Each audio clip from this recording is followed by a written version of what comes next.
Romeo उसका 8 अध्याय उसके 1 से लेकर 17 आयत तक। अतः अब जो मसीह यीशु में है उन पर दंड की आज्ञा नहीं, क्योंकि जीवन की आत्मा की व्यवस्था ने मसीह यीशु में मुझे पाप की और मृत्यु की व्यवस्था से स्वतंत्र कर दिया।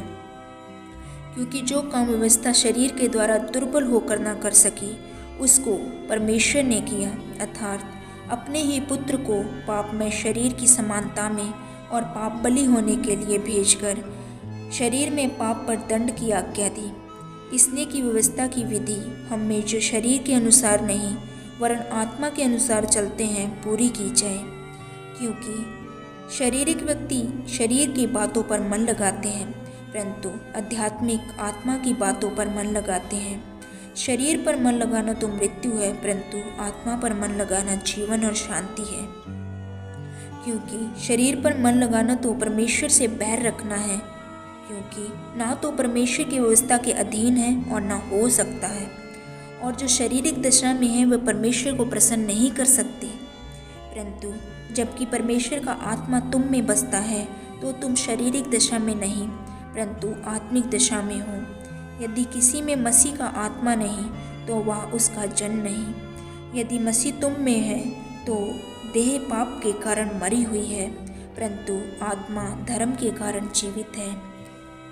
यदि उसी का आत्मा जिसने यीशु को मरे हुओं में से जिलाया तुम में बसा हुआ है, तो जिसने मसीह को मरे हुओं में से जिलाया वह तुम्हारे निश्वर देहों को भी अपने आत्मा के द्वारा जो तुम में बसा हुआ है जिलाएगा। इसलिए हे भाइयों, हम शरीर के कर्जदार नहीं कि शरीर के अनुसार दिन काटें, क्योंकि यदि तुम शरीर के अनुसार दिन काटोगे तो मरोगे, यदि आत्मा से देह की क्रियाओं को मारोगे तो जीवित रहोगे। इसलिए कि जितने लोग परमेश्वर की आत्मा में चलाए चलते हैं वे ही परमेश्वर के पुत्र हैं।